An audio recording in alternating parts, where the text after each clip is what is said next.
बॉलिवूडचे सुप्रसिद्ध अभिनेते राजपाल यादव सध्या त्यांच्या जामिनामुळे आणि तुरुंगातून बाहेर आल्यानंतर दिलेल्या प्रतिक्रियांमुळे चर्चेत आहेत. सुमारे 9 कोटी रुपयांच्या चेक बाउन्स प्रकरणात तिहार तुरुंगात 10 दिवस घालवल्यानंतर राजपाल यादव यांना जामीन मिळाला आहे. मात्र तुरुंगातून बाहेर आल्यानंतर त्यांनी केलेल्या एका मागणीनं सर्वांचं लक्ष वेधून घेतलं आहे. रेल्वे स्टेशन आणि विमानतळांप्रमाणे तुरुंगातही कैद्यांसाठी स्वतंत्र स्मोकिंग झोन असावा अशी इच्छा त्यांनी व्यक्त केली आहे. नुकत्याच दिलेल्या एका मुलाखतीत राजपाल यादव यांनी तुरुंगातील अनुभवांवर भाष्य केलं. ते म्हणाले की मी स्वतः सिगरेट पिण्याच्या सवयीपासून दूर राहू शकलो नाही.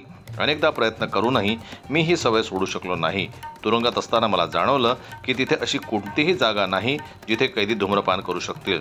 ज्याप्रमाणे विमानतळ आणि रेल्वे स्थानकावर स्मोकिंग झोन असतात तसेच तुरुंगातही असायला हवेत. ब्युरो रिपोर्ट, जनमत लाईव्ह. मराठी बातम्यांसाठी जनमत लाईव्हला लाईक करा, सबस्क्राईब करा आणि बेल आयकॉनला दाबायला विसरू नका.